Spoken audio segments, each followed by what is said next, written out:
Yeah.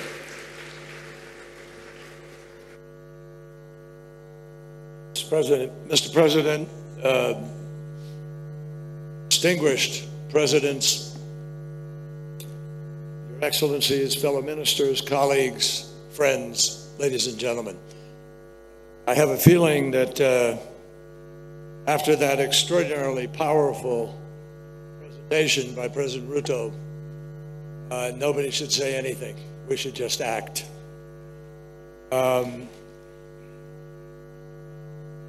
Maybe I should start by just saying jumbo. Works. Mr. President, thank you for convening everybody here. Over the years, I've been privileged, Mr. Secretary General, like you. We've been at many of these conferences, and the words come easily. The actions seem to have been more difficult over time.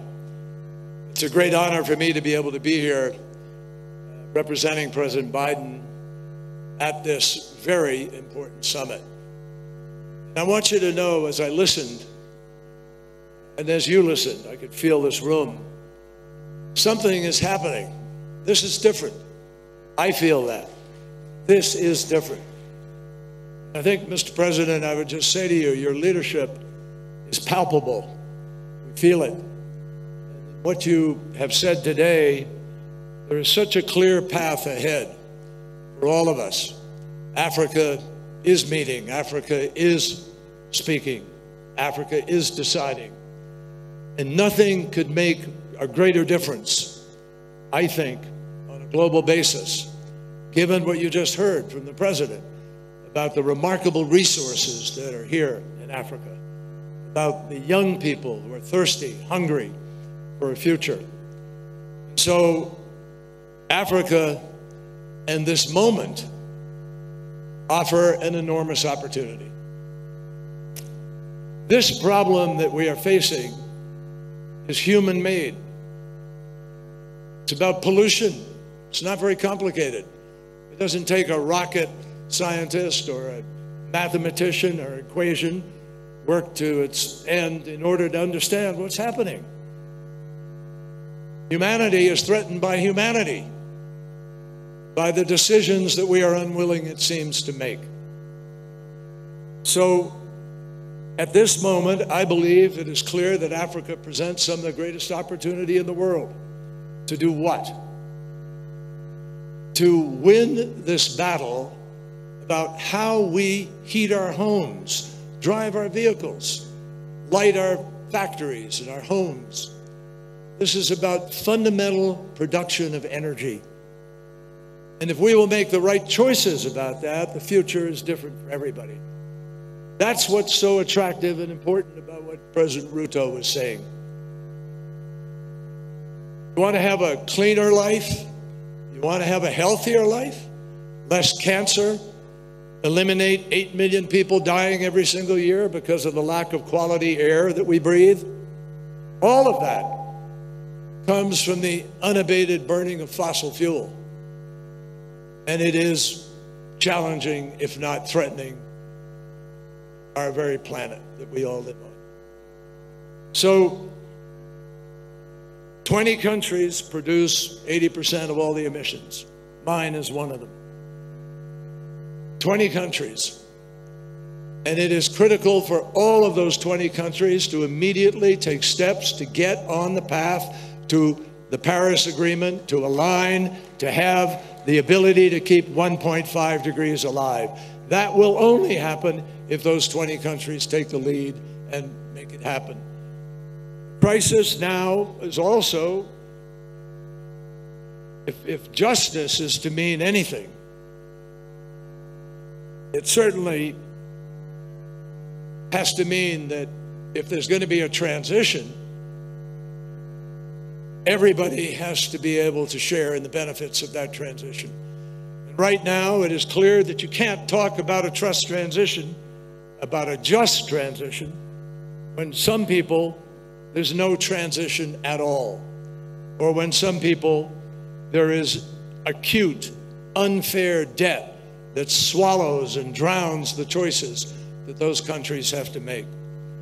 My friends, adaptation, which wasn't on the front burner in the early years that we've been working at this, but it is now, and it should be, for the simple reason that without adequate adaptation, we don't make it. That's the predicament that we've created for ourselves for where we are now.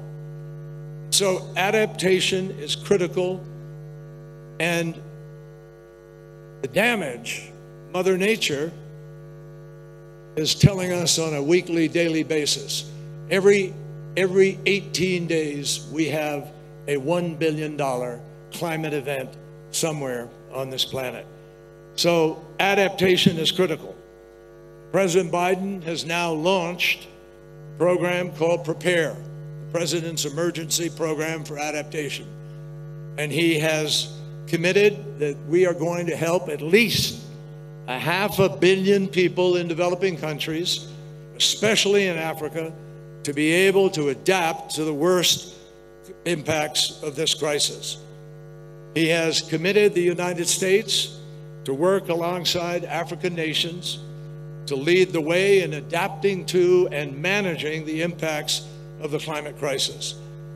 And as part of Prepare, he is providing, or will fight with the Congress and guarantee that we will provide $3 billion annually for adaptation for the $12 billion program that he believes is essential in order to be able to do our part to adapt to this challenge.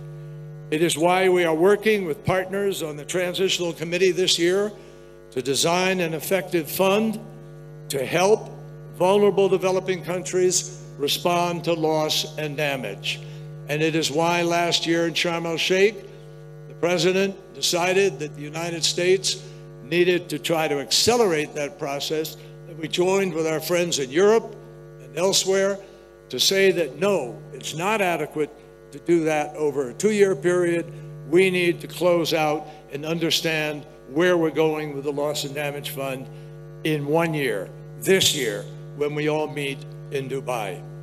So in addition, as part of implementing Prepare, I'm pleased to announce today also, we're going to provide an additional $30 million for climate resilient food security efforts across Africa. First, $20 million to the Africa Adaptation Initiative for the Food Security Accelerator, and that will invest in agricultural businesses and help them create their own independent climate resilient supply chains.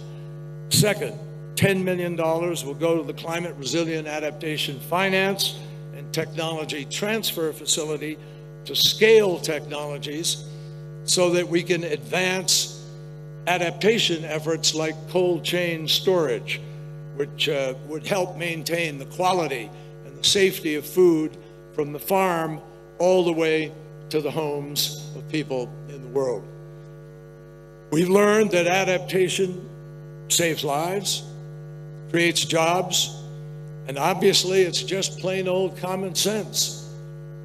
Roads and bridges that are built today can only spur growth and curb poverty if they're still standing tomorrow. So in many ways, we have learned Africa suffers to a great degree the worst impacts of the climate crisis. And it is essential that every country step up to help other nations, and particularly Africa at this point, in order to be able to adapt to the climate impacts. But at the same time, we also have to continue to mitigate, and I think you all understand that. Of the 20 most impacted countries in the world, 17 are in Africa. That tells the story. We all have a moral obligation. The rest of the world, and particularly the developed world, the world that has those 20 countries with the biggest economies, we have a fundamental imperative for all of us to get this job done. Ladies and gentlemen, I am personally convinced we are going to get to a low carbon, no carbon economy. I see incredible things happening around the world. With the IRA in the US, we are breaking new ground on battery storage, on new technologies for wind turbines that will get 30, 40 megawatts of power from one turbine. New technologies for accelerating the transition with hydrogen and so forth. All of the things that President Ruto talked about. The vision that your president has put forward today is not just a vision for Africa. It's a vision for the world. President Ruto is showing a path for everybody to follow, and I hope everybody will feel impacted by what he has said here. One of the great philosophers, I just close by sharing this with you, one of the great philosophers of the Enlightenment, people decided that they would listen to science and not be browbeaten into somehow believing that everything was the sort of result of a vengeful God punishing people for their sins. But people decided and understood certain scientific facts make a difference. And they're real. And that has guided us for the centuries since then. Those pathfinders helped us to understand how to break ground and build a world in which we can have vaccines and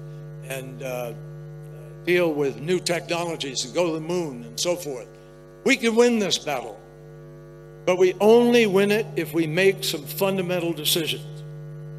Immanuel Kant, one of the great philosophers of that time, wrote, "Science is organized knowledge. Wisdom is organized life." Well, right now, if you look around you at the life we all lead all around this planet, science and the knowledge are unequivocal. All that is left for us is to summon the wisdom to organize the world to do what we know we have to do.